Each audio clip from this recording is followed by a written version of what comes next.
तर्हि आरम्भं कुर्मः वा महोदय? अस्तु।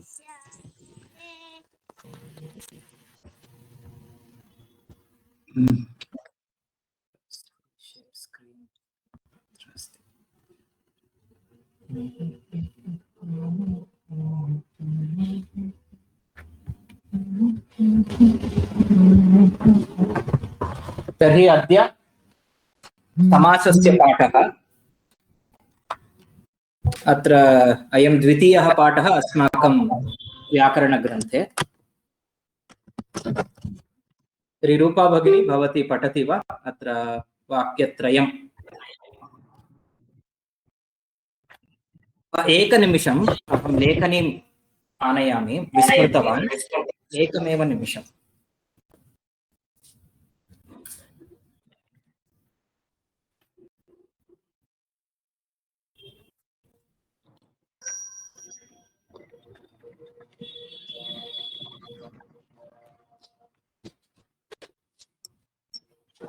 आं भगिनि, पठनं भवतु।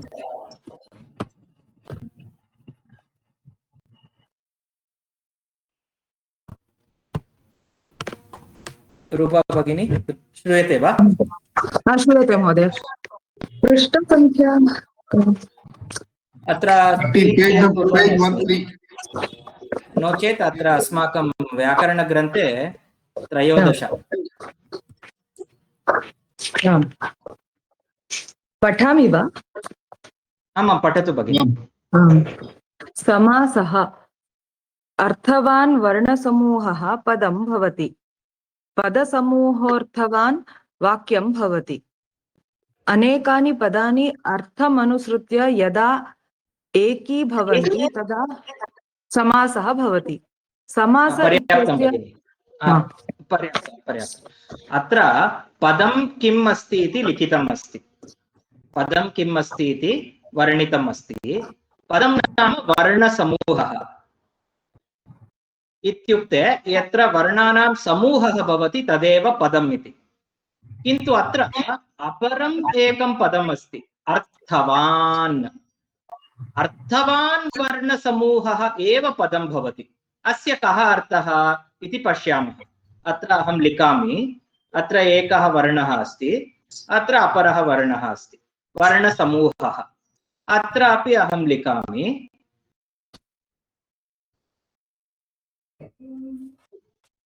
एतत् प्रथमम्, एतत् द्वितीयं। प्रथमं पदम् अस्ति वा?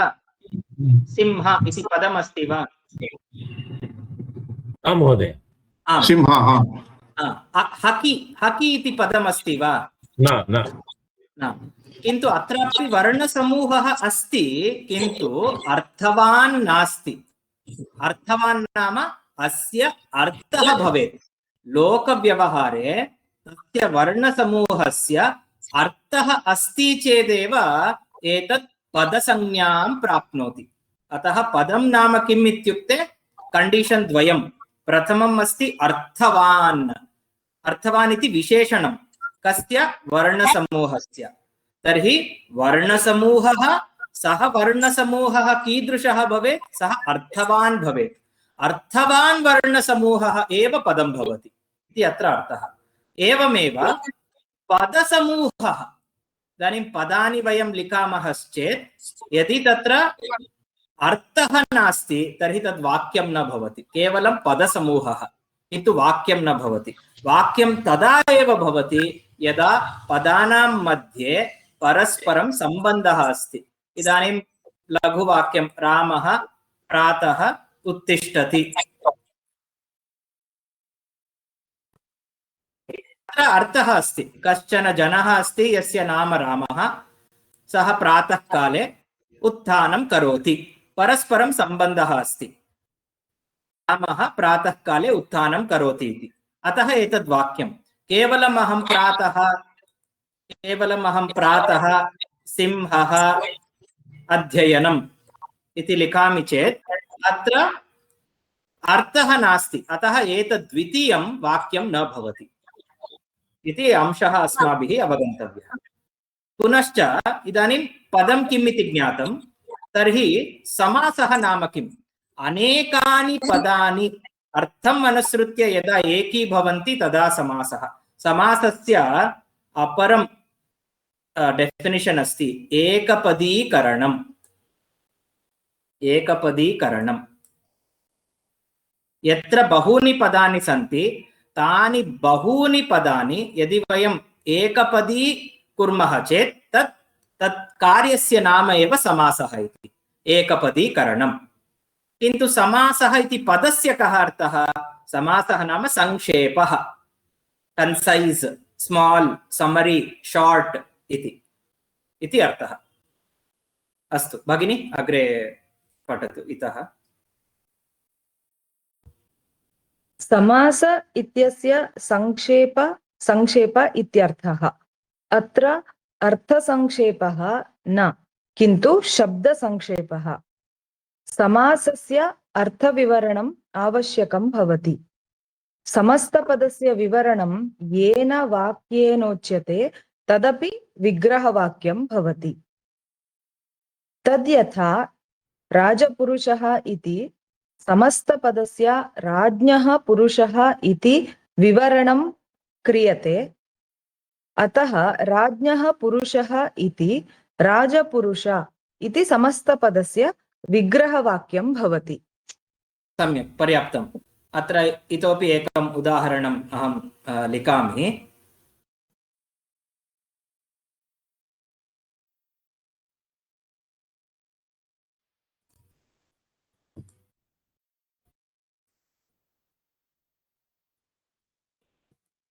केवलं ज्ञापनार्थम् अयं भागः विग्रहः इति उच्यते। पुल्लिङ्गपदम् एतत् विग्रहः अथवा विग्रहवाक्यम्। विग्रहवाक्यम्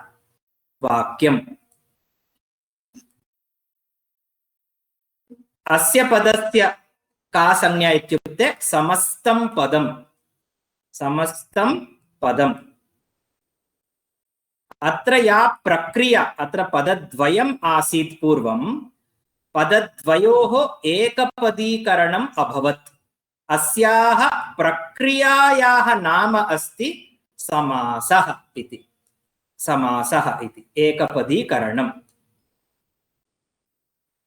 तर्हि विग्रहवाक्यं समस्तपदं। समस्तपदस्य अर्थकथनार्थम् एकं वाक्यम् उपयुज्यते।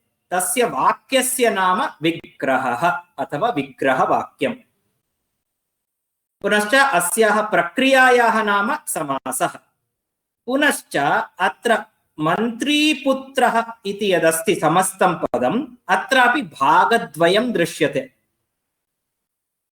पूर्वभागः, उत्तरभागः। पूर्वभागः, उत्तरभागः। पूर्वभागे यत् पदमस्ति तत् पूर्वपदं मन्त्री। उत्तरभागे यत् पदमस्ति तत् उत्तरपदं पुत्रः।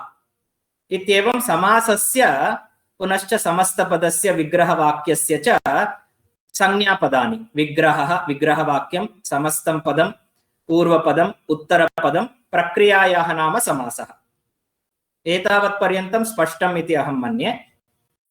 भगिनी अग्रे पठति वा?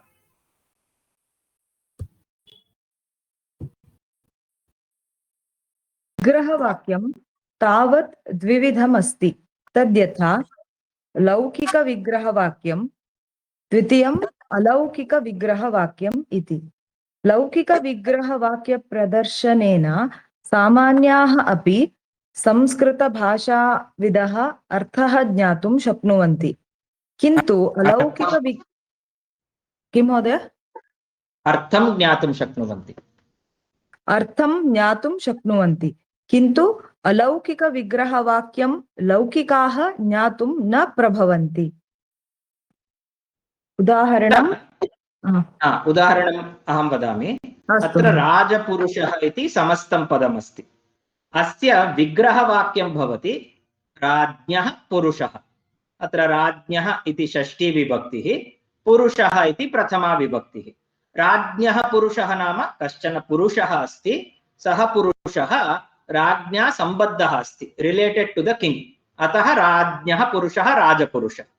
एतादृशं कथनं लौकिकविग्रहवाक्यम् इत्युक्ते वयं सर्वे लौकिकाः, अतः वयं राज्ञः पुरुषः इति विग्रहवाक्यं वयम् अवगन्तुं शक्नुमः, अतः एतद् लौकिकविग्रहवाक्यम् इति उच्यते। लौ नाम लौकिक विग्रह वा वाक्यं लौकिकविग्रहवाक्यं।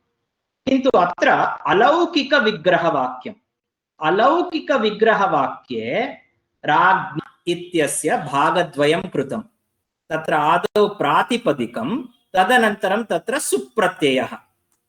षष्ठी विभक्तिः इत्यतः अत्र ञस् इति सुप्रत्ययः। पुरुषः इत्यस्यापि विभागद्वयं, प्रातिपदिकं तदनन्तरं सुप्रत्ययः। अत्र सु इति एव सुप्रत्ययः। अलौकिकविग्रहवाक्यं के प्रयुङ्क्ते इत्युक्ते वैयाकरणाः।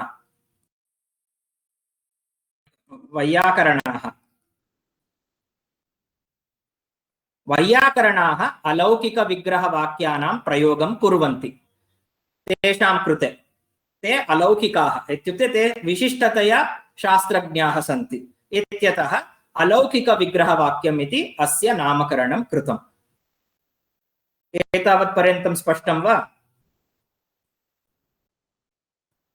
आं महोदय। तर्हि अग्रे गच्छामः। प्रश्नः नास्ति चेत् अग्रे गच्छामः। आं भगिनि।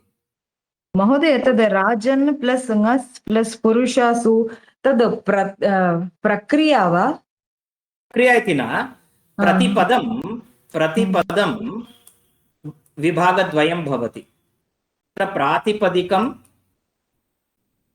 पदं नाम प्रति सुबन्तं पदं, न तु तिङन्तं पदं। प्रति सुबन्तं पदं भागद्वयं भवति। प्रातिपदिकं तदनन्तरं क्षम्यताम्, अहं भिन्नतया लिखामि। मध्ये गच्छति कश्चन क्लेशः, चिन्ता नास्ति। प्रतिपदं प्रकृतिः प्रत्ययः इति विभागद्वयं भवति। प्रकृतिः प्लस् प्रत्ययः। सुबन्तेषु प्रकृतिः भवति प्रातिपदिकं, पुनश्च प्रत्ययः भवति सुप्। सुप् इति अत्र प्रत्याहारः। सुप् इत्यत्र 21 प्रत्ययाः सन्ति, किन्तु अत्र प्रत्याहारः क्रियते। सु इति प्रथमः प्रत्ययः, सुप् इति अन्तिमः प्रत्ययः मिलित्वा सुप् इति प्रत्याहारः। तर्हि अत्र राज्ञः इत्यत्र प्रातिपदिकं किं? राजन् शब्दः, राजन् इति प्रातिपदिकं। तदनन्तरं सुप्रत्ययेषु कः प्रत्ययः इत्युक्ते ञस्। एवम् एतत् केवलं प्रकृतिप्रत्यय विभजनम्, एषा प्रक्रिया न। इदानीम् इतः, फ्रम् दिस् स्टेप्, इतः एतत् प्राप्तुं मध्ये यद्भवति सोपानानि, तस्य नाम प्रक्रिया इति उच्यते। एकवारं दर्शयामि प्रक्रिया नाम किं भवति इति।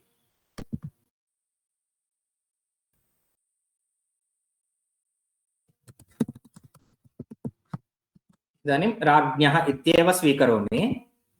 राज्ञः षष्ठी विभक्तिः। अत्र उपरि यद् दृश्यते वा, अत्र राजन् प्लस् ञस् इति, एतत् प्रकृतिप्रत्यय विभजनं। तदनन्तरम् एतावन्ति सोपानानि सन्ति, एषा प्रक्रिया इति उच्यते। केषां सूत्राणां प्रभावेण राजन् प्लस् ञस् इत्यारभ्य राज्ञः इति पदस्य सिद्धिः भवति।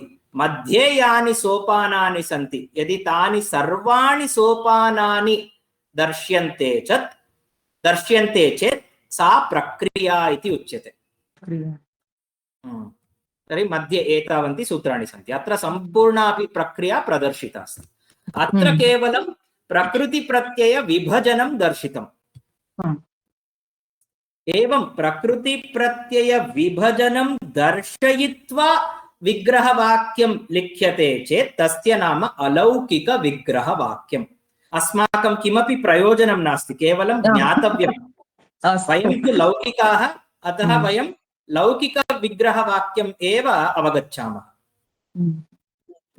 अस्तु, तर्हि अग्रे गच्छामः।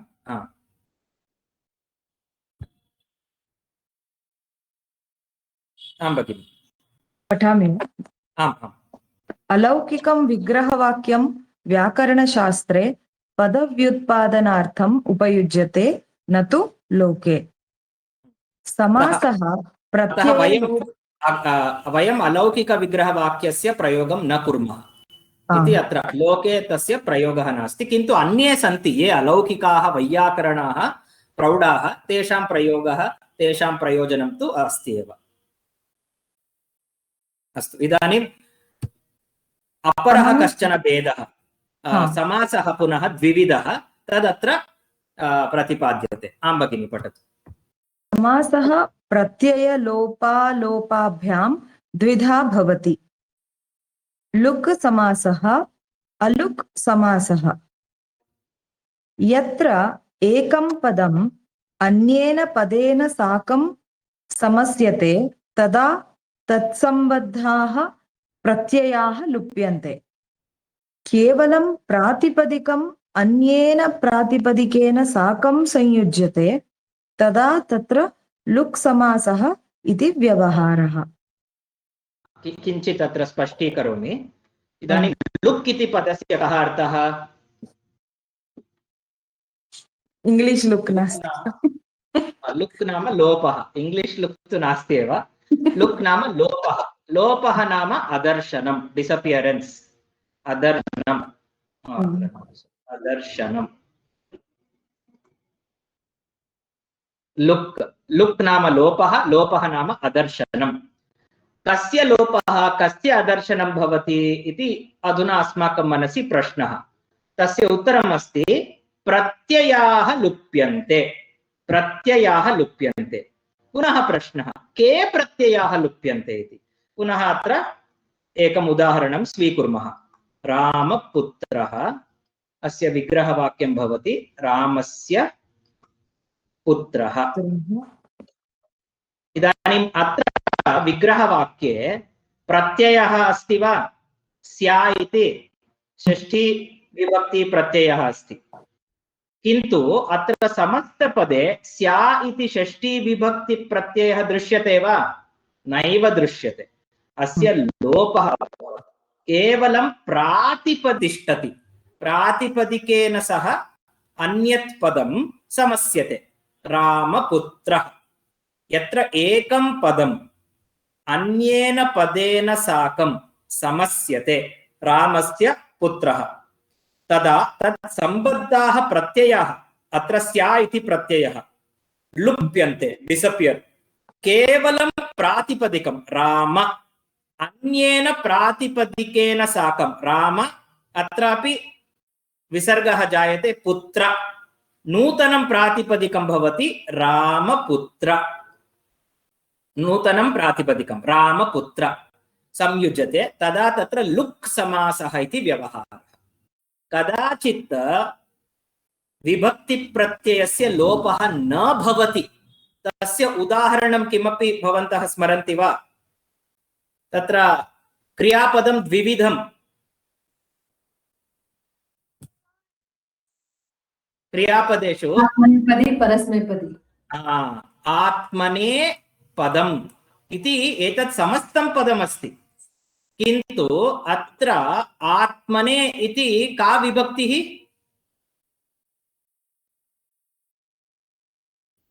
परस्मैपदी। षष्ठी न, चतुर्थी।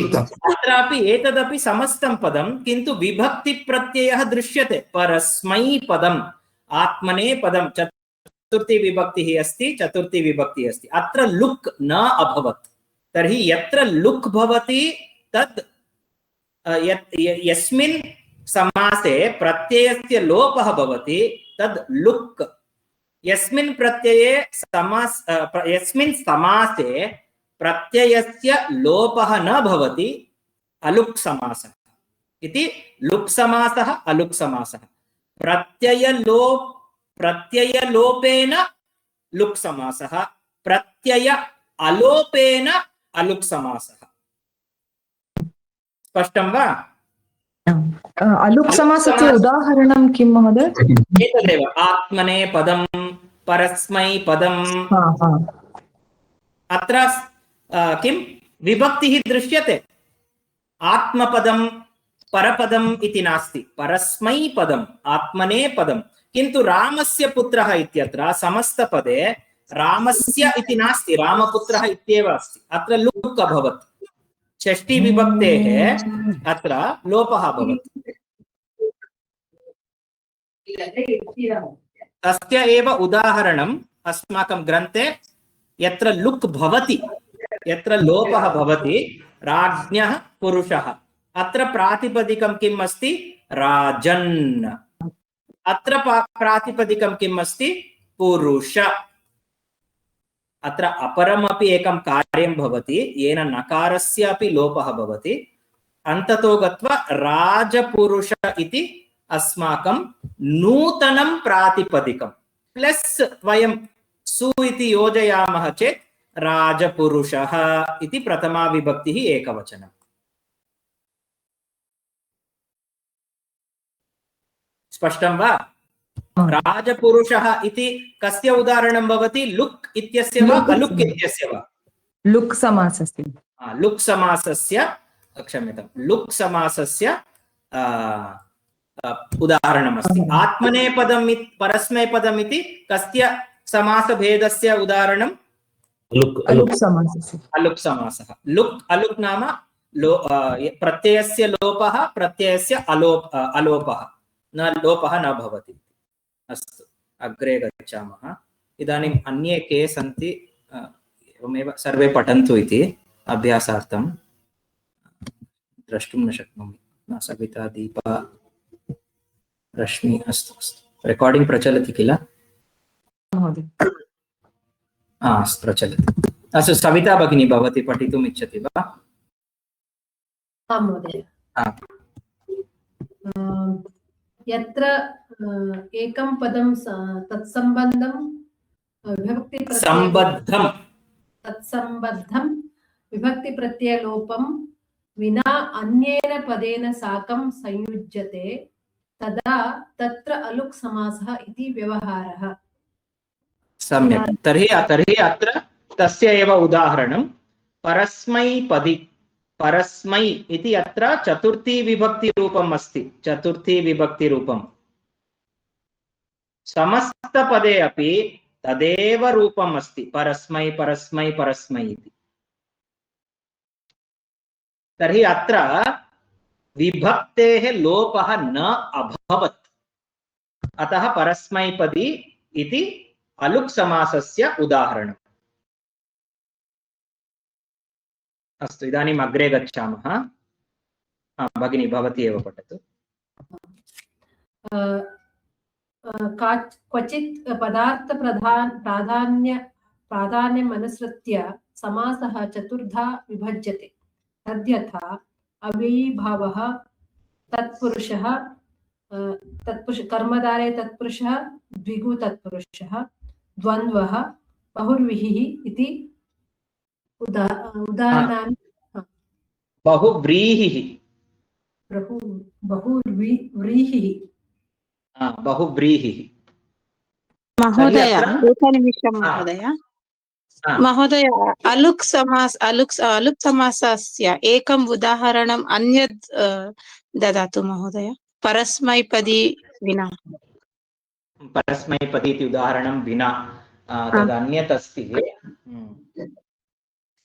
शयनार्थे, शेषशयने, शयने, शेषे शयन, शेषे शयन इति। एकनिमिषम्।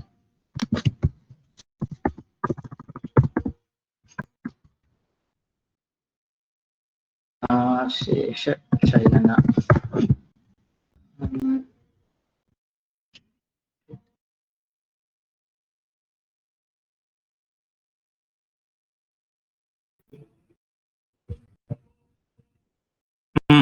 अस्तु, स्मरामि। अपरम् उदाहरणं कश्चन दूरात् आगतः, कश्चन दूरात् आगतः। यदि अत्र समासः कर्तव्यः चेत् समस्तं पदं किं भवति इत्युक्ते दूरादागतः इत्येव समस्तं पदं भवति। दूरात् आगतः। समस्तपदं दूरागतः इति न भवति। दूरागतः इति न भवति। दूरात् आगतः इत्येव समस्तं पदम्। महोदय, अस्तु महोदय, अस्तु महोदय, अत्र सन्धिकार्यं भवति खलु? समासेषु सन्धिकार्यं सर्वदा भवति। इदानीम् अहं वदामि, दूरात् आगतः, यथा रामस्य पुत्रः तथा दूरात् आगतः। यदि समासः कर्तव्यः चेत् आदौ अत्र प्रातिपदिकं स्वीकर्तव्यं किल। दूरात् इत्यस्य किं प्रातिपदिकं? दूर। आगतः इत्यस्य किं प्रातिपदिकं? प्लस आगत। अत्र समासकरणे सन्धिः अपि कर्तव्यः भवति। तर्हि समस्तपदं किं भवेत्? दूरागतः इति भवेत्। किन्तु व्याकरण नियमानुसारं दूरागतः इति अशुद्धं पदम् अस्ति। दूरात् आगतः इत्येव समस्तं पदम् अस्ति। समासे सर्वदा सन्धिः भवति, किन्तु सन्धिकरणसमये समासः सर्वदा भवति इति नियमः नास्ति। यत्र यत्र समासः तत्र तत्र सन्धिः, यत्र यत्र सन्धिः तत्र तत्र समासः इति न। अपरम् एकम् उदाहरणं दर्शयामि। एतदर्थमेव एकं विशिष्टं सूत्रम् अस्ति अलुक् समासः इत्यस्य कृते। सूत्रपाठः बुक्मार्क् कृतवान् दर्शयितुम्। अलुक् समासः अत्र दृश्यते वा भगिनी? दूरात् आगतः इति अत्र समस्तं पदं, किन्तु दूरात् इति तत्र पञ्चमी विभक्तिः अस्ति एव।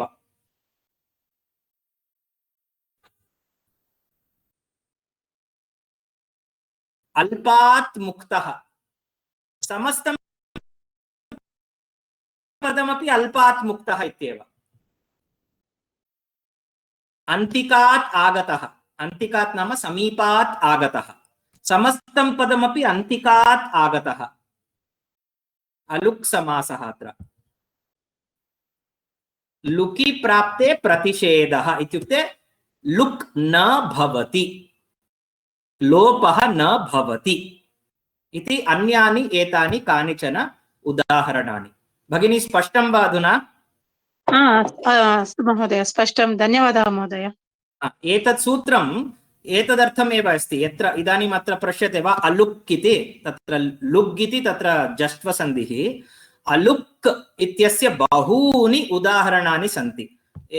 अत्र वयं पश्यामः चेत् अन्यानि अपि उदाहरणानि भवितुम् अर्हन्ति अलुक् इत्यस्य।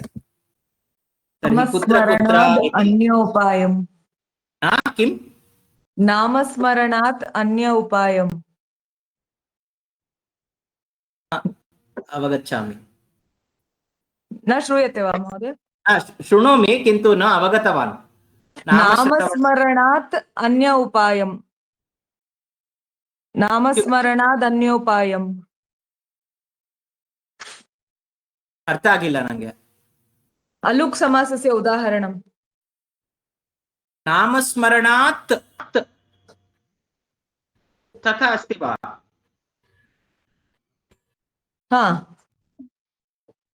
अन्य उपायं न हि पश्यामो भवतरणे इति अस्ति किल।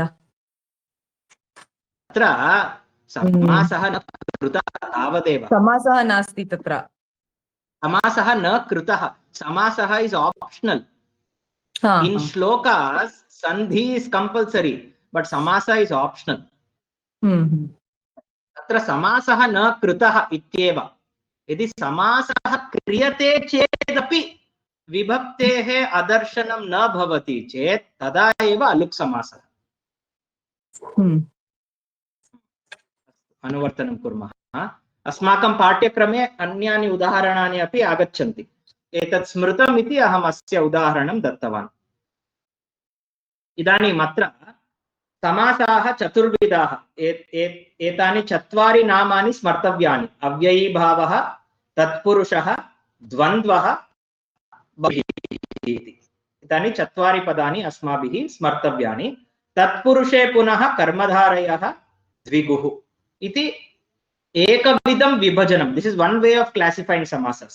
The previous way we saw of classifying samasas is luk samasa and aluk samasa. That is based on pratyayasya lopaha. We classified samasa based on vigraha vakyam, laukika vigraha, alaukika vigraha vakyam.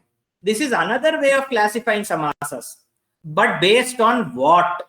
Based on padartha pradhanyam anusrutya. Padartha pradhanyam. Pradhanyam nama importance. Padartha means what? Idanim atra aham ekam padam likami. अत्र एवं चित्रं लिखामि। पदं किम् अत्र? वृक्षः। पदार्थः कः? चित्रं। पदस्य अर्थः पदार्थः। पदस्य अर्थः पदार्थः। वृक्षः इति वदामि चेत् अस्माकं मनसि एकं चित्रम् आगच्छति। तत् चित्रमेव पदार्थः। पदार्थ प्राधान्यम् अनुसृत्य समासः चतुर्धा 4 वेस् अस्ति। तद् अग्रे पश्यामः। भगिनी एतानि चत्वारि अपि पठतु सविता भगिनी। उदाहरणानि क्रियापदं च। उपकृष्णं गच्छ अव्ययीभावसमासः। राजपुरुषं पर्याप्तम्। एवं पठतु भगिनी। 1 1 तदनन्तरं 2 2 अत्र विवरणम् अत्र दत्तम् अस्ति। 1 तत्र पठित्वा विवरणम् एव पठतु साक्षात्। उपकृष्णं गच्छ इत्यत्र गमनरूपक्रियान्वयः उपपदार्थेन साकं भवति इति अत्र पूर्वपदार्थान्वयः पूर्वपदार्थ प्राधान्यम् इति। इदानीम् अत्र अस्मिन् समस्तपदे पूर्वपदमस्ति उप, उत्तरपदमस्ति कृष्णम् इति। अस्मिन् समस्तपदे पूर्वपदमस्ति उप, कृष्णम् इति किं क्षम्यताम् अत्र उत्तरपदमस्ति। गच्छ इति क्रियापदम्। गच्छ इति क्रियापदम्। कुत्र गन्तव्यम्? उप इत्यस्य कः अर्थः? समीपम्। समीपं गच्छ इति किल उत्तरं भवति। इदानीं पुनः प्रश्नः, कस्य समीपं? कृष्णस्य समीपं। पुनः शृण्वन्तु। कुत्र गच्छ? समीपं गच्छ। क्रियापदमस्ति गच्छ। कुत्र गच्छ? समीपं गच्छ। क्रियापदेन साकं साक्षात् अन्वयः। समीपं गच्छ। पुनः कुत्र गच्छ? कृष्णस्य समीपं गच्छ। कृष्णस्य इति पदं साक्षात् क्रियापदेन साकम् अन्वयं प्राप्नोति वा? नैव। कृष्णस्य समीपं गच्छ। कृष्णस्य गच्छ इति वदामः चेत् अर्थः नास्ति किल। The word samipam is related directly to the verb gaccha. Samipam gaccha. Can I say krishnasya gaccha?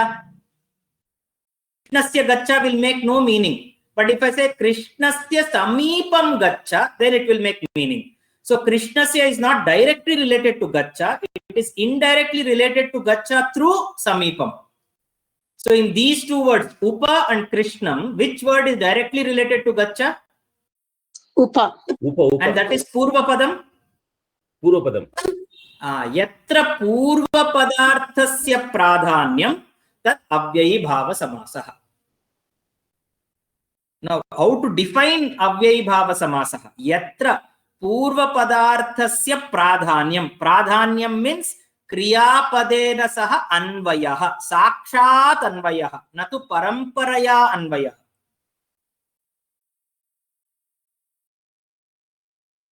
परंपरया इत्युक्ते इनडायरेक्ट. ಡೈರೆಕ್ಟ್. ಪರಂಪರಾ ಅಂದ್ರೆ ಗುರುಗಳು ಶಿಷ್ಯರು ಗುರು ಅವರು ಲೈಕ್ ದಟ್. ಗೊತ್ತಾಯ್ತು. ಸೊ ಪರಂಪರಾ ನಾಮ ಇಂಡೈರೆಕ್ಟ್, ಒಂದು 2-3 ಸ್ಟೆಪ್ ಇದೆ ಮಧ್ಯದಲ್ಲಿ ಅಂತ. ಸೊ ಕೃಷ್ಣಸ್ಯ ಗಚ್ಚ ಅಂತ ಹೇಳಕ್ ಆಗಲ್ಲ, ಅರ್ಥನೇ ಇಲ್ಲ. ಕ್ರಿಯಾಪದ ಜೊತೆಗೆ ಕೃಷ್ಣಸ್ಯ ಅನ್ನೋ ಪದದ್ದು ಸಾಕ್ಷಾತ್ ಅನ್ವಯನೇ ಇಲ್ಲ. ಕೃಷ್ಣಸ್ಯ ಸಮೀಪಂ ಗಚ್ಚ ಅಂತ ಹೇಳಿದ್ರೆ ಅರ್ಥ ಇದೆ, ಬಟ್ ಬಸ್ ಕೃಷ್ಣನ್ ಬಿಟ್ಬಿಟ್ಟು ಜಸ್ಟ್ ಸಮೀಪಂ ಗಚ್ಚ ಅಂತ ಹೇಳಿದ್ರೆ ಅರ್ಥ ಆಗತ್ತಾ? ಅರ್ಥ ಆಗತ್ತೆ. ಸಮೀಪಂ ಗಚ್ಚ, we can tell that with along with ಕ್ರಿಯಾ. To tell that along with ಕ್ರಿಯಾ, ಸಂಬಂಧ ಇದೆ ಅಂತ ಹೇಳೋದಕ್ಕೆ ಅನ್ವಯ. ಸೊ ಪೂರ್ವಪದಸ್ಯ ಕ್ರಿಯಾಪದೇನ ಸಾಕಂ ಅನ್ವಯಃ ಭವತಿ, ಅತಃ पूर्वपदार्थ प्राधान्यम तदेव अव्ययीभाव समासः इति उच्यते. इदानीम् अग्रिमं पश्यामः, इतोपि स्पष्टता भवति. आं भगिनि. राजपुरुषम् आनय, षष्ठी तत्पुरुष समासः. राजपुरुषम् आनय इत्यत्र आनयन रूप क्रियान्वयः पुरुषपदार्थेन साकं भवति, न तु राजपदार्थेन. अतः अत्र उत्तरपदार्थान्वयः उत्तरपदार्थ प्राधान्यम् इति. पुनः समानरीत्या विश्लेषणं कुर्मः. अत्र पूर्वपदं किम्? अत्र राज. उत्तरपदं किम्? पुरुषम्. इदानीम् अस्य विग्रहवाक्यं किं भवति? राज्ञः पुरुषः. राज्ञः पुरुषम्, यतोहि अत्र द्वितीया विभक्तिः अस्ति. पूर्णं वाक्यं किं भवति? राज्ञः पुरुषम् आनय. इदानीं पुरुषम् आनय पदेन साकम् अन्वयः अस्ति वा? पुरुषम् आनय क्रियापदेन साकम् अन्वयः अस्ति पुरुषपदस्य. राज्ञः इति पदस्य क्रियापदेन साकं साक्षात् अन्वयः अस्ति वा? राज्ञः आनय नास्ति. तर्हि उत्तरपदस्य एव क्रियापदेन साकं साक्षात् अन्वयः अस्ति इति कारणात् उत्तरपद प्राधान्यं, तदेव अत्र लिखितमस्ति. उत्तरपदार्थ प्राधान्यं. यत्र उत्तरपदार्थ प्राधान्यं तत्पुरुष समासः. पुनः तत्पुरुष समासे अत्र षष्ठी तत्पुरुषः इति कश्चन भेदः. पूर्वपद प्राधान्यम् अस्ति चेत् अव्ययीभाव समासः. उत्तरपदार्थ प्राधान्यम् अस्ति चेत् तत्पुरुष समासः.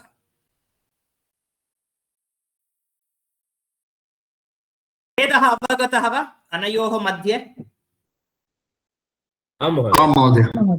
इदानीम् अग्रे गच्छामः. इदानीं तृतीयस्य भगिनी सविता भगिनी, तृतीयस्य. तृतीय रामलक्ष्मणौ भोजय, द्वन्द्वसमासः. रामलक्ष्मणौ भोजय इत्यत्र भोजन प्रवर्तन रूपक्रियायाम् अन्वयो रामलक्ष्मण पदार्थाभ्यां भवति इति उभयोः पदार्थयोन्वयः उभय पदार्थ प्राधान्यम् इति, अथवा सर्व पदार्थ प्राधान्यं भवति. इदानीं रामलक्ष्मणौ भोजय. भोजय इत्यस्य कः अर्थः? भोजनं कारयतु. भोजनं कारयतु, ऊಟ ಮಾಡಿಸಿ ಅಂತ. निच् प्रत्ययः. तत्र निच् प्रत्ययः नास्ति चेत् भुङ्क्ते इति रूपं भवति. भुङ्क्ते. भोजय इति निच् प्रत्ययान्तं रूपं. तर्हि अस्य विग्रहं भवति रामः च लक्ष्मणः च. अत्र द्वितीया विभक्तिः अस्ति इति अहं लिखामि. रामं लक्ष्मणं च भोजय। इदानीं पश्यामः, लक्ष्मणं भोजय सम्यक् वाक्यं वा? आम्। रामं भोजय सम्यक् सम्यक् वाक्यं वा? सम्यक्। पदद्वयस्यापि क्रियापदेन साकं साक्षात् अन्वयः अस्ति। अतः यत्र पदद्वयमपि प्राधान्यं प्राप्नोति तादृशः समासः भवति द्वन्द्वसमासः। कदाचित् रामलक्ष्मण भरतशत्रुघ्नान् भोजय, तत्र केवलं पदद्वयं भवतु इति नियमः नास्ति। पदद्वयं वा तदधिकं वा भवतु, किन्तु सर्वेषां पदानां प्राधान्यं यत्र अस्ति तादृशः समासः द्वन्द्वसमासः इति उच्यते। तदेव अत्र लिखितम्, उभयपदार्थप्राधान्यम् अथवा सर्वपदप्राधान्यम्।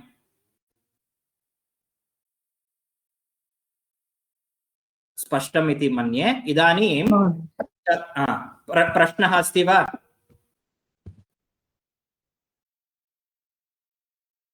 नास्ति इति मन्ये। अग्रे गच्छामः। सविता भगिनी, चतुर्थम् उदाहरणं। दृष्टसागरम् आनय, बहुव्रीहिसमासः।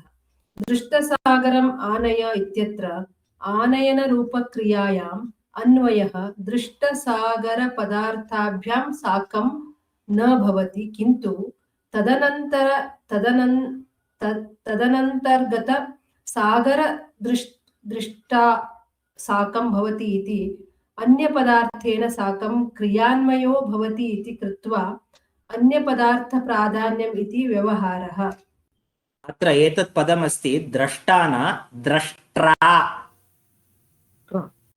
यथा पित्रा तृतीया विभक्ति, प्रथमा विभक्तौ द्रष्टा, तदेव तृतीया विभक्ति किं भवति? द्रष्ट्रा। द्रष्ट्रा, द्रष्ट्रा इति।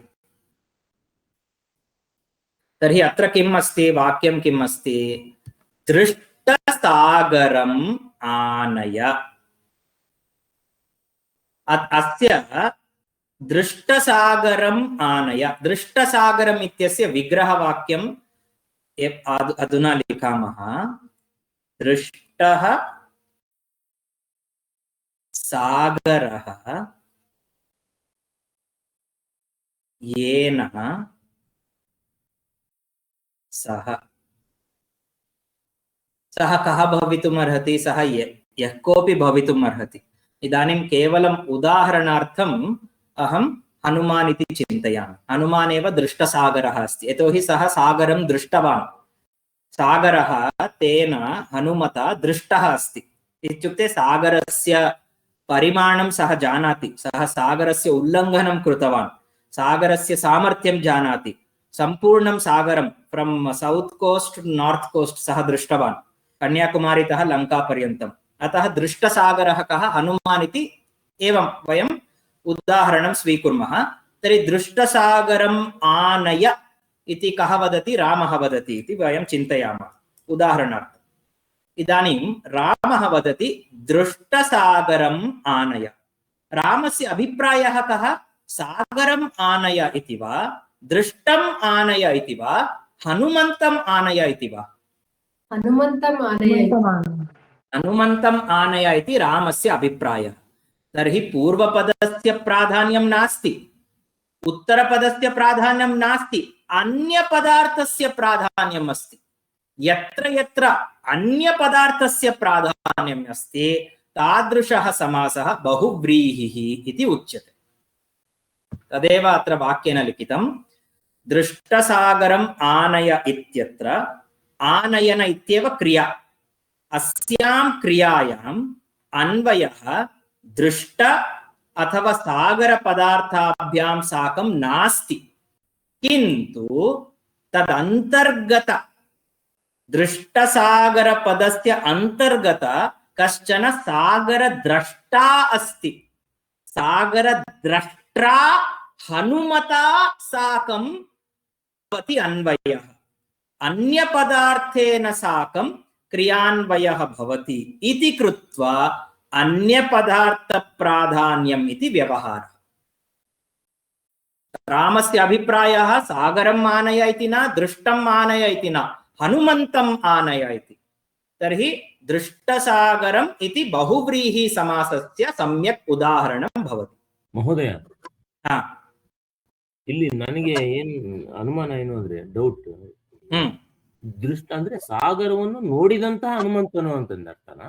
ಹಾ, ಕರೆಕ್ಟ್ ಕರೆಕ್ಟ್. ಸಾಗರನವನ್ನು ನೋಡಿದಂತ ಹನುಮಂತನವನ್ನು ಕರ್ಕೊಂಬ. ಸರಿ, ಅರ್ಥ. ಇದು ಮುಖ್ಯನೇ. ಇದು it is not that we have ಈ ಪ್ರಾಧಾನ್ಯಂ ನಾಸ್ತಿ ಇತಿ ಕಥನೆ ನಿಷ್ಕಾಸನೀಯಂ ಇತಿ ನಾಸ್ತಿ. ಇದನ್ನ ಕಂಪ್ಲೀಟ್ ಆಗಿ ಇಗ್ನೋರ್ ಮಾಡಬೇಕು ಅಂತ ಇಲ್ಲ. But in relation to the word Hanuman, Hanuman has more importance than Drishta Sagara in this particular situation. Ashte. So Drishta Sagaram Hanuman. If Hanuman has not yet seen the ocean, then Rama does not want to meet him. Anaya, Rama says Drishta Sagaram Anaya ityukte avan vapas bandidre avan karkomba anta artha. Lankak hogidanalva, Drishta Sitam Anaya ant helidre Drishta Sita yena saha Drishta Sitam सह दृष्टसीतः भवति। दृष्टसीतं तं हनुमंतं आनय. सीते देविನ ನೋಡಿರುವಂತ ಹನುಮಂತನನ್ನು ಇಲ್ಲಿ ಕರ್ಕೊಂಬ. ಇಲ್ಲಿ ಮಹೋದಯ, ಇಲ್ಲಿ ದೃಷ್ಟಸಾಗರಂ ಹನುಮಂತಂ ಆನಯ ಅಂತ ಇರ್ಬೇಕು ಅಥವಾ ದೃಷ್ಟಸಾಗರಂ ಆನಯನೇ ಸರಿನಾ? ಪ್ರಸಂಗದಲ್ಲಿ ಇಲ್ಲಿ ಇರ್ಬೋದು, ಇಲ್ಲಿ ಪಕ್ಕದಲ್ಲೇ ಇರ್ಬೋದು ಇನ್ನೊಂದು ಹನುಮಂತಂ ಅಂತ ವಾಕ್ಯ ಹಿಂಗೆ ಇದೆ ಅಂತ ತಿಳ್ಕೊಳ್ಳಿ. ದೃಷ್ಟಸಾಗರಂ ಹನುಮಂತಂ ಆನಯ ಇದೇ ವಾಕ್ಯ ಅಂತ ತಿಳ್ಕೊಳ್ಳಿ. ಇಲ್ಲಿ ದೃಷ್ಟಸಾಗರಂ ಅನ್ನೋದು it is trying to point us to whom? It is telling us about Hanuman. So it is not telling us about Drishta, it is not telling us about Sagara, it is telling us about Hanuman. So this word is giving importance to another word, Anya Padartha Pradhanyam. Therefore Bahuvrihi Samasa. Samyak. But here Purusham was the important. It is not Anya Padartha. Here Upa was important. Here both were important. Rama and Lakshmana were both Dvandva. Yatra Uttara Padartha Pradhanyam Tat Purushaha, Purva Padartha Pradhanyam Avyayi Bhavaha. This is another way of classifying all the samasas. Now I'll go back to this one sentence. There is one word here which Bhagini read. What is this word? Kvachit. You can also read this word as prayah. Andre eno?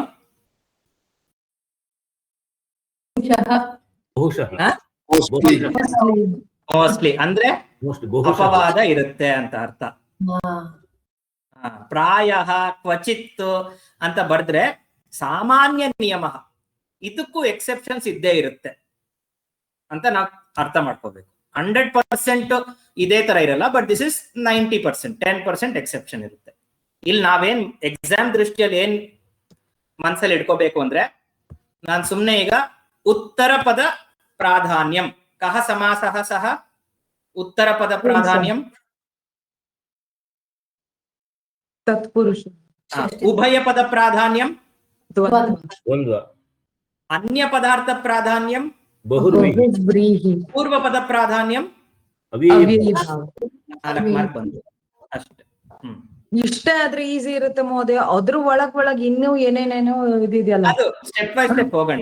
So ಅದೇ ಇದ್ರಲ್ಲಿ ವ್ಯಾಕರಣ ಅಂತ ಯಾಕೆ ಕರೀತಾರೆ ಅದಕ್ಕೆ? Easy ಅಲ್ವಾ? Easy ಇದ್ರೆ ವ್ಯಾಕರಣ ಆಗಲ್ಲ, ಅದು ಗದ್ಯ ಪದ್ಯ.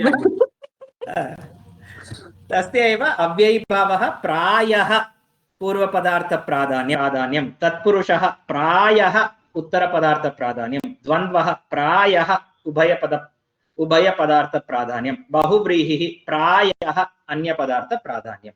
ಕೋಷ್ಟಕ ರೂಪೇಣ ಅತ್ರ ದತ್ತಂ ಅಸ್ತಿ. ಅಸ್ತು ಸವಿತಾ ಭಗಿನಿ ಅಗ್ರೆ. अवे भावादि विशेष संज्ञा विनिर्मुक्ताः समासाः केवल समासः इति व्यवह्रियन्ते यदा समासः पर्याप्ತ ಇದಾನೀಂ ಯಾವುದೋ ಒಂದು ಸಮಾಸ ಇದೆ ಆಯ್ತಾ, ಅದು ಅವ್ಯಯಿ ಭಾವದಲ್ಲೂ ಸೇರಲ್ಲ. ಸಹ ತತ್ಪುರುಷಃ ಅಪಿ ನ, ಸಹ ಅವ್ಯಯಿ ಭಾವಃ ಅಪಿ ನ, ಸಹ ದ್ವಂದ್ವಃ ಅಪಿ ನ, ಸಹ ಬಹುವ್ರೀಹಿಃ ಅಪಿ ನ, ತರ್ಹಿ ತಸ್ಯ ನಾಮ ಕಿಂ? ತಸ್ಯ ನಾಮ ಅಸ್ತಿ ಕೇವಲ ಸಮಾಸಃ ಇತಿ. ಕೇವಲ ಅಂದ್ರೆ ನಾಮಕರಣ, ಇದು ಸಮಾಸ ಅಂತ, ಕೇವಲ ಸಮಾಸ. ಅದಕ್ಕೆ ಅದು ತತ್ಪುರುಷನೂ ಅಲ್ಲ, ಅವ್ಯಯಿ ಭಾವನೂ ಅಲ್ಲ, ದ್ವಂದ್ವನೂ ಅಲ್ಲ, ಬಹುವ್ರೀಹಿನೂ ಅಲ್ಲ. ಅಂತ ಸಮಾಸಕ್ಕೆ ಕೇವಲ ಸಮಾಸಃ ಅಂತ ಒಂದು ರೀತಿ ಇದೆ. ಅವ್ಯಯ ಭಾವ ಆದಿ, ಅವ್ಯಯಿ ಭಾವ, ತತ್ಪುರುಷ, ದ್ವಂದ್ವ, ಬಹುವ್ರೀಹಿ, ವಿಶೇಷ ಸಂಜ್ಞಾ, ವಿನಿರ್ಮುಕ್ತಾಃ, ನಾಟ್ ದೇರ್, ತಾದೃಶಾಃ ಸಮಾಸಾಃ ಕೇವಲ ಸಮಾಸಾಃ ಇತಿ ವ್ಯವ್ಹ್ರಿಯಂತೆ ಜನೈಃ. ಇವಾಗ ಈ ಕೇವಲ ಸಮಾಸದು ಪ್ರಭೇದಗಳಿದೆ, ಅದು ನೋಡೋಣ ನಾವು ಮುಂದಕ್ಕೆ.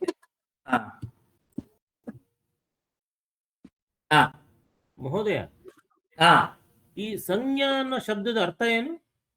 Technical term, jargon. ಇವಾಗ ಮ್ಯಾನೇಜ್ಮೆಂಟ್ ಅಲ್ಲಿ there is one jargon, span of control. Span of control ಅಂದ್ರೆ ಒಂದು ಮ್ಯಾನೇಜರ್ ಕೆಳಗಡೆ ಎಷ್ಟು ಜನ ಎಂಪ್ಲಾಯೀಸ್ ಇರ್ಬೋದು ಅಂತ. 5 ಇದ್ರೆ ಒಳ್ಳೇದಾ, 20 ಇದ್ರೆ ಒಳ್ಳೇದಾ ಅಂತ. ಸೊ ಈ ಸ್ಪ್ಯಾನ್ ಆಫ್ ಕಂಟ್ರೋಲ್ ಒಂದು ಮ್ಯಾನೇಜ್ಮೆಂಟ್ ಗ್ರೂಪ್ ಅಲ್ಲಿ ಡಿಸ್ಕಸ್ ಮಾಡಿದ್ರೆ ಅವ್ರಿಗೆ ಅರ್ಥ ಆಗ್ಬಿಡುತ್ತೆ, ಓ ಹಿ ಈಸ್ ಟಾಕಿಂಗ್ ಅಬೌಟ್ ಒಂದು ಅಧಿಕಾರಿ ಕೆಳಗಡೆ ಎಷ್ಟು ಜನ ಇರಬೇಕು ಅಂತ.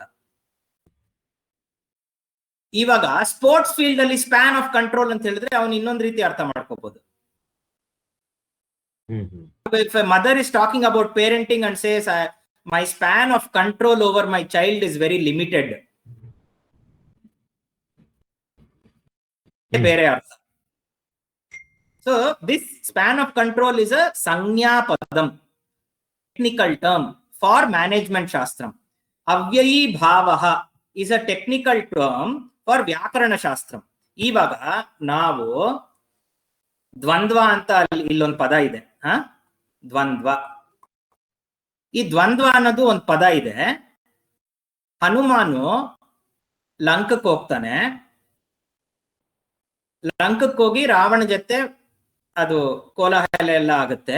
ಆವಾಗ ಹನುಮಾನ್ ಒಂದು ವಾಕ್ಯ ಹೇಳ್ತಾನೆ, ಅದ್ವಂದ್ವಂ ಅದ್ವಂದ್ವಂ ಅದ್ವಂದ್ವಂ ಸಾಧನೀಯಂ ಕಾರ್ಯಂ. ಹನುಮಾನ್ ಹೇಳ್ತಾನೆ, ನಾನು ಚಿಂತನೆ ಮಾಡಿದ್ದೆ ಅದ್ವಂದ್ವಂ ಕಾರ್ಯಂ ಸಾಧನೀಯಂ ಇತಿ. He had decided that without getting into any fight, dvandva, he has to go see Sita, understand the arrangements in Lanka and come and report to Rama. But unfortunately, people did not leave Hanuman. They tied him up, they lit his tail with fire. So he had to do dvandva. So their dvandva is not samasa. Their dvandva means yuddha. ವ್ಯಾಕರಣ ಶಾಸ್ತ್ರದಲ್ಲಿ ದ್ವಂದ್ವ is a ಸಂಜ್ಞಾ ಪದಂ, means it's a technical term. You should not take its literal meaning. You should take the meaning intended in that shastram. ಮಹೋದಯ, ಇಲ್ಲ, full ಅರ್ಥ ಆಗ್ಲಿಲ್ಲ. ಸರ್ವತ್ರ ಸಂಜ್ಞಾ ಇತಿ ವ್ಯವಹ್ರಿಯತೆ, ಸಂಜ್ಞಾ ಸೂತ್ರಂ ಇತಿ ಭವತಿ. ವಿಂಡೋ ಏನ್ ಅರ್ಥ ಮಹೋದಯ ಇದ್ರದ್ದು? ಕಿಟಕಿ, ವಾತಾಯನ. ಇಲ್ಲ, ನೀವ್ ತಪ್ಪು ಹೇಳ್ತಾ ಇದ್ದೀರಾ. ಇದು ಸಾಫ್ಟ್ವೇರ್ ಅರ್ಥ ವಿಂಡೋ ಅಂದ್ರೆ. ಈ ಕಂಪ್ಯೂಟರ್ ಶಾಸ್ತ್ರದಲ್ಲಿ ವಿಂಡೋ ಟೆಕ್ನಿಕಲ್ ಟರ್ಮ್, ಅದ್ರ ಲಿಟ್ರಲ್ ಮೀನಿಂಗ್ ತಗೋಬಾರ್ದು. ಕಾಮನ್ ವ್ಯವಹಾರದಲ್ಲಿ ವಿಂಡೋ ಅಂದ್ರೆ ಕಿಟಕಿ. ದ್ವಂದ್ವ ಅನ್ನೋದು ಏನಪ್ಪ, ಸಮಾಸದಲ್ಲೂ ಯುದ್ಧ ನಡೆಯತ್ತಾ? ಅಲ್ಲಪ್ಪ, ಇದು ಟೆಕ್ನಿಕಲ್ ಟರ್ಮ್. ಇದಕ್ಕೆ ಇದೇ ಅರ್ಥ ತಗೋಬೇಕು. ದ್ವಂದ್ವ ಸಮಾಸ ಅಂದ್ರೆ ಏನ್ ಅರ್ಥ ತಗೋಬೇಕು? ಉಭಯ ಪದಾರ್ಥ ಪ್ರಾಧಾನ್ಯಂ ಅಂತ ಅರ್ಥ ತಗೋಬೇಕು. ಫೈಟಿಂಗ್ ಅಂತ ತಗೋಬಾರ್ದು ಮೀನಿಂಗ್. ಸೊ ಅದೇ ಸಂಜ್ಞಾ. ಸಂಜ್ಞಾ ಅಂದ್ರೆ ಟೆಕ್ನಿಕಲ್ ಟರ್ಮ್. ಇವಾಗ ಗುಣ ಅಂತ ಹೇಳ್ತೀವಿ, ಗುಣಸಂಧಿ. ಓ, ಗುಣಸಂಧಿ ಅಂದ್ರೆ ಒಳ್ಳೆ ಸಂಧಿನಾ? ಇನ್ ಮಿಕ್ಕಿದೆಲ್ಲ ಕೆಟ್ಟ ಸಂಧಿಗಳ? ಇಲ್ಲ, ಹಂಗಲ್ಲಪ್ಪ. ಗುಣ ಟೆಕ್ನಿಕಲ್ ಟರ್ಮ್. ಗುಣ ಅಂದ್ರೆ ಏನರ್ಥ? ಅ ಪ್ಲಸ್ ಇ ಬಂದ್ರೆ ಎ ಆಗುತ್ತೆ, ಅದಕ್ಕೆ ಗುಣ ಅಂತ ಹೆಸರು. Technical term. ಸಂಜ್ಞಾ ಪದಂ. ಅದಕ್ಕೆ ವ್ಯಾಕರಣದಲ್ಲಿ ಸಂಜ್ಞಾ ಸೂತ್ರಾಣಿ ಅಂತಾನೆ ಇರುತ್ತೆ. ಅಂದ್ರೆ ಎಲ್ಲಾ technical terms which is using in this particular ಶಾಸ್ತ್ರಂ 1.2 ಬಹುಶಃ ಎಲ್ಲ ಸಂಜ್ಞಾ ಪದಾನಿನೇ ಇರುತ್ತೆ. ಅಷ್ಟಾಧ್ಯಾಯಲ್ಲಿ, ಪ್ರಥಮಾಧ್ಯಾಯದಲ್ಲಿ, ದ್ವಿತೀಯ ಪಾದದಲ್ಲಿ ಎಲ್ಲ ಸಂಜ್ಞಾ ಸೂತ್ರಾಣಿ. ವೃದ್ಧಿ ಅಂದ್ರೆ ಇದು, ಗುಣ ಅಂದ್ರೆ ಇದು. ಗುಣ ಅಂದ್ರೆ ಒಳ್ಳೇದು ಅಂತಲ್ಲ, ವೃದ್ಧಿ ಅಂದ್ರೆ ಅಭಿವೃದ್ಧಿ ಆಗದ್ದು ಅಂತಲ್ಲ. ವೃದ್ಧಿ ಅಂದ್ರೆ ವೃದ್ಧಿ ಇತ್ಯಸ್ಯ ಕಃ ಅರ್ಥಃ?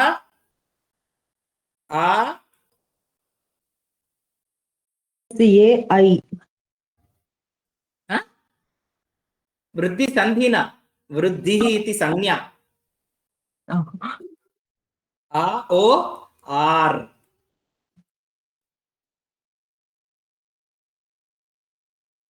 ಆ ಔ ಆರ್. ತರ್हि ಗುಣ ಇತ್ಯಸ್ಯ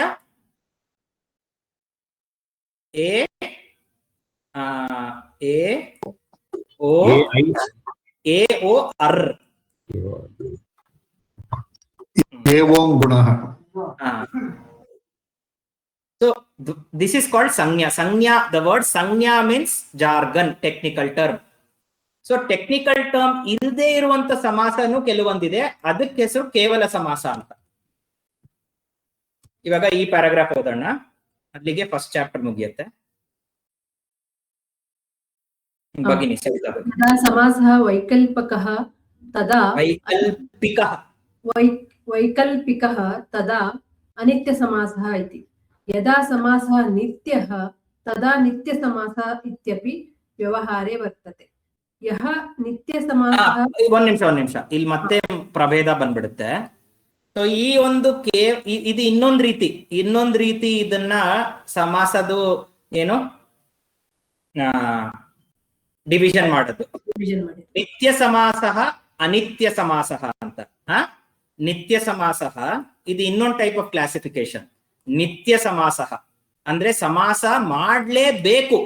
ಅನಿತ್ಯ ಸಮಾಸಃ ಬೇಕಾದ್ರೆ ಮಾಡ್ಬೋದು, ಬೇಕಿಲ್ಲ ಅಂದ್ರೆ ಅವಶ್ಯಕತೆ ಇಲ್ಲ. ಅನಿತ್ಯ ಸಮಾಸ. ಅನಿತ್ಯ ಸಮಾಸ ಅದು ಒಂದು ಉದಾಹರಣೆ ಕೊಡ್ತೀನಿ. ರಾಮಪುತ್ರ ಹಿಂಗೂ ಬರಿಬೋದು ನಾವು.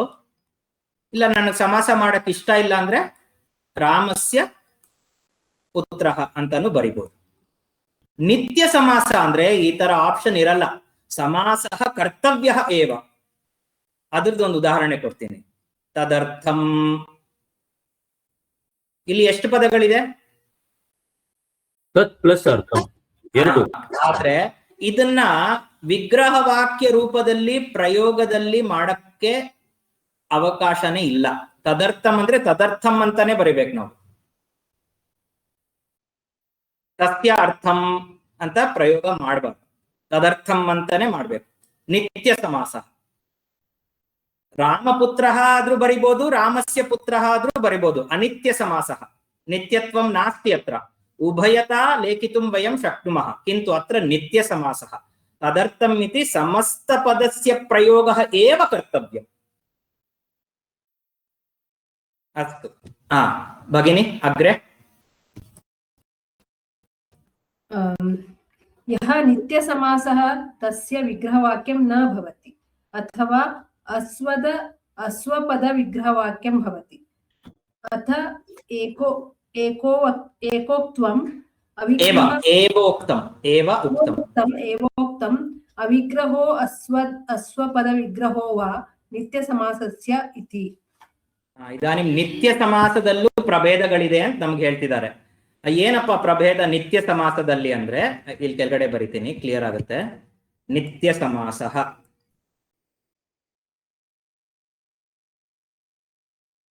ನಿತ್ಯ ಸಮಾಸಕ್ಕೆ ಏನ್ ಹೇಳಿದ್ದಾರೆ? ವಿಗ್ರಹ ವಾಕ್ಯಂ ನ ಭವತಿ ಅಥವಾ ಅಸ್ವಪದ ವಿಗ್ರಹ ವಾಕ್ಯಂ. ಸೊ ನಿತ್ಯ ಸಮಾಸಕ್ಕೆ ಒಂದು ನೋ ವಿಗ್ರಹ, ಇನ್ನೊಂದು ವಿಗ್ರಹ ಇದ್ರೂ ಕೂಡ ಅಸ್ವಪದ ವಿಗ್ರಹ.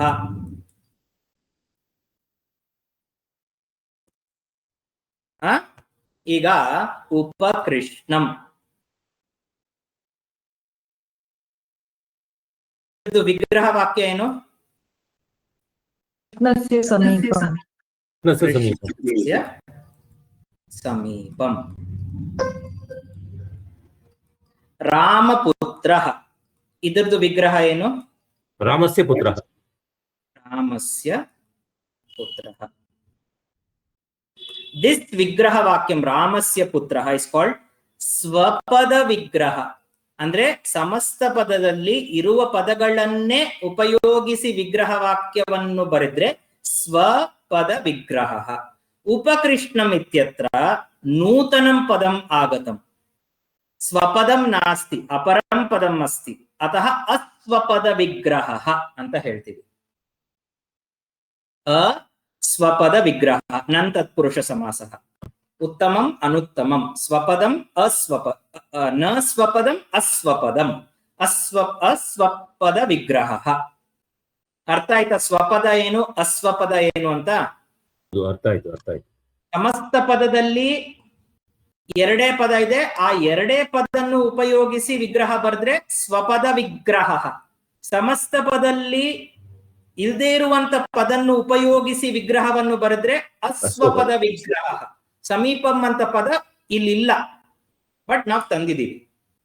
ನ ವಿಗ್ರಹ ಇತ್ಯಸ್ಯ ಕಃ ಅರ್ಥಃ, ಅದಕ್ಕೆ ವಿಗ್ರಹ ವಾಕ್ಯವನ್ನೇ ಬರೆಯಲ್ಲ, ಅದರಲ್ಲಿ ತದರ್ಥಂ ಅಂತ ಒಂದ್ ರೀತಿ. ಆಕ್ಚುಲಿ ಇದರ ಅರ್ಥ ಏನು ಅಂದ್ರೆ ಇದನ್ನು ಬರೆದ್ರು ಕೂಡ ಅಸ್ವಪದ ವಿಗ್ರಹ ಆಗುತ್ತೆ. ತಸ್ಮೈ ಇದಂ ಈಸ್ ದಿ ವಿಗ್ರಹಂ ಫಾರ್ ತದರ್ಥಂ. ಇದಂ ಅಂತ ಪದ ಇಲ್ಲಿಲ್ಲ, ತಸ್ಮೈ ಅಂತ ಇದೆ. ಸೊ ದಿಸ್ ಬಿಕಮ್ಸ್, ಸೊ ವಿಗ್ರಹ ಇರಲ್ಲ, ಇದ್ರೂ ಕೂಡ ಅದು ಅಸ್ವಪದ ವಿಗ್ರಹನೇ ಬರುತ್ತೆ, ಸ್ವಪದ ವಿಗ್ರಹ ಬರಲ್ಲ. ಸೊ ಅವಿಗ್ರಹ ಅಥವಾ ಅಸ್ವಪದ ವಿಗ್ರಹ ಏವ ನಿತ್ಯ ಸಮಾಸ. ಇಲ್ಲಿಗೆ ನಮಗೆ ಎಲ್ಲಾ ಪ್ರಭೇದಗಳು ನಾವು ಸಮಾಸದಲ್ಲಿ ಸ್ಥೂಲವಾಗಿ ನೋಡಿದೀವಿ. I will just take another 15 minutes. We'll finish that abhyasa also, but we will do some small memory test. Now, on the basis of vigraha vakyam, what are the two types of samasas? ಲೌಕಿಕ ಅಲೌಕಿಕ. ಅಲೌಕಿಕ ವಿಗ್ರಹ ವಾಕ್ಯಂ, ಲೌಕಿಕ ವಿಗ್ರಹ ವಾಕ್ಯಂ. Very good. Now, on the basis of pratyayas look of pratyayah, which are the two types of samasas? Look, aluk. Look and aluk. Next, on the basis of padartha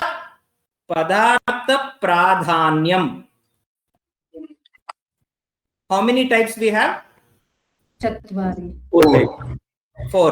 Those four are ಅವಿಭಾವ, ತತ್ಪುರುಷ, ದ್ವಂದ್ವ, ಬಹುರ್ವಿಹಿ. B ಆತ ದಬ ಅಂತ ಬರ್ತೀನಿ. ಅವ್ಯಯ ಭಾವದಲ್ಲಿ ಯಾವ ಪದದ್ದು ಪ್ರಾಧಾನ್ಯತ? ಪದ. ಪೂರ್ವ ಪದ. ಪೂರ್ವ. ತತ್ಪುರುಷದಲ್ಲಿ ಉತ್ತರ ಪದ. ಉತ್ತರ. ದ್ವಂದ್ವದಲ್ಲಿ ಉಭಯ ಪದ. ಉಭಯ. ಬಹುವ್ರೀಹಿದಲ್ಲಿ ಅನ್ಯ ಪದ. ಅನ್ಯ ಪದ. ಇವಾಗ ಈ ಮೂರು ಬಿಟ್ಟು ಈ ನಾಲ್ಕು ಬಿಟ್ಟು ಕೆಲವೊಂದು ಸಮಾಸ ಈ ನಾಲ್ಕಲ್ಲೂ ಸೇರಲ್ಲ, ಅಂತದಕ್ಕೆ ಏನ್ ಹೇಳ್ತೀವಿ? ಕೇವಲ ಸಮಾಸ. ಇವಾಗ ಇನ್ನೊಂದು ರೀತಿ ಅಲ್ಲೂ ನಾವು ಹೇಳ್ಬೋದು ನಿತ್ಯ ಅನಿತ್ಯ ಸಮಾಸ ಅಂತ.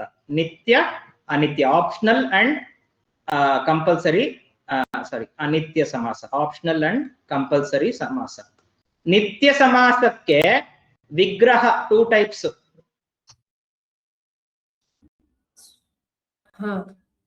ಸ್ವಪದ ಅಸ್ವಪದ. ಸ್ವಪದ ಅಸ್ವಪದ. ವಿಗ್ರಹ ವಾಕ್ಯನೇ ಇರಲ್ಲ, ಇದ್ರೂ ಕೂಡ ಅದು ಯಾವ ರೀತಿ ಇರುತ್ತೆ? ಅಸ್ವಪದ ವಿಗ್ರಹ. ಅಸ್ವಪದ ವಿಗ್ರಹ ಇರುತ್ತೆ. ಅಷ್ಟೇ ಈ ಒಂದು chapter. This is the summary. ಈಗ ಎಕ್ಸರ್ಸೈಸ್ ನೋಡ್ಬಿಡೋಣ. ಅರ್ಥವಾನ್ ಪೌಹಃ ಕಃ ಭವತಿ? पदसमूहः अर्थवान् पदसमूहः वाक्यं वाक्यं भवति। समासः इति पदस्य कः अर्थः? संक्षेप। एक्सेलेंट, संक्षेपः। विग्रहवाक्यं नाम किम्? पद विमर्शनम्। समस्तपदस्य विवरणं येन वाक्येन क्रियते तत् विग्रहवाक्यम्। अथवा इन्न सिंपल आಗಿ ಹೇಳಬೇಕು ಅಂದ್ರೆ विग्रहवाक्यं समस्तपदस्य विवरणं करोति। विग्रहवाक्यं समस्तपदस्य अर्थं वदति।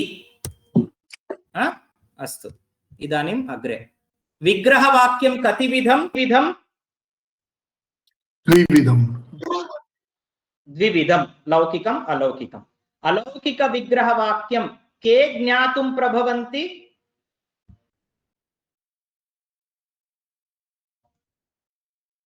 ಯಾರು ಅರ್ಥ ಮಾಡ್ಕೊಂತಾರೆ ಅಲೌಕಿಕ ವಿಗ್ರಹವಾಕ್ಯವನ್ನು? ವ್ಯಾಕರಣಿಕರು.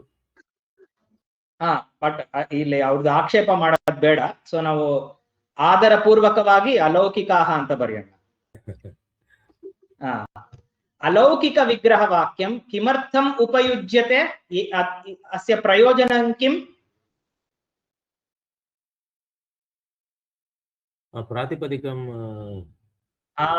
प्रातिपदिकं प्रत्ययः ಇದೆಲ್ಲ ಏನಂದ್ರೆ ಪದಸ್ಯ ವ್ಯುತ್ಪತ್ತಿಃ, ಒರಿಜಿನ್ ಆಫ್ ದ ಪದಂ, ಪದಸ್ಯ ವ್ಯುತ್ಪಾದನಾರ್ಥಂ, to clearly explain the origin of the word. Tadartham alaukika vigrahavakyam. Samasah kathidha vibhaktah atra lukku alukku anta ashritya.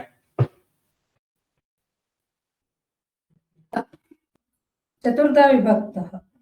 ಇಲ್ಲಿ ಟು ಲುಕ್ ಅಲುಕ್ ಅಂತ ತಗೊಂಡ್ರೆ ಟು, ಇಲ್ಲ ಪದಾರ್ಥ ಪ್ರಾಧಾನ್ಯಂ ತಗೊಂಡ್ರೆ 4, ಬಟ್ ಈ ಉತ್ತರನೇ ಬರೀರಿ, ಯಾಕೆಂದ್ರೆ this is more famous answer. ಬಹುವ್ರೀಹೌ ಕಸ್ಯ ಅರ್ಥಸ್ಯ ಪ್ರಾಧಾನ್ಯಂ? ಅನ್ಯ ಪದಾರ್ಥಸ್ಯ. ಸರ್ವ ಪದಾರ್ಥ ಪ್ರಾಧಾನ್ಯಂ ಕಸ್ಮಿನ್ ಸಮಾಸೆ ಭವತಿ? ದ್ವಂದ್ವ ಸಮಾಸೆ ಭವತಿ. ದ್ವಂದ್ವ ಸಮಾಸೆ ಭವತಿ.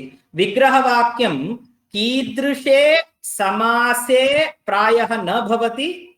ನಿತ್ಯ ಸಮಾಸೆ. नित्य समासे प्रायः न भवति समासे। इदानीम् उत्तर पदार्थ प्रधानः डैश समासः भवति? तत्पुरुष समासः भवति। तत्पुरुषः। दृष्टसागरम् आनय इत्यत्र दृष्टसागरम् इत्यत्र डैश समासः? बहुव्रीहिः। परस्मैपदी डैश समासस्य उदाहरणम्? समासस्य उदाहरणम्। अलुक् समासस्य उदाहरणम्। राज्ञः पुरुषः इदं डैश विग्रहवाक्यं लौकिकं वा अलौकिकं वा? लौकिकं। लौकिक। समासे शब्द संक्षेपः न, किन्तु कस्य संक्षेपः भवति?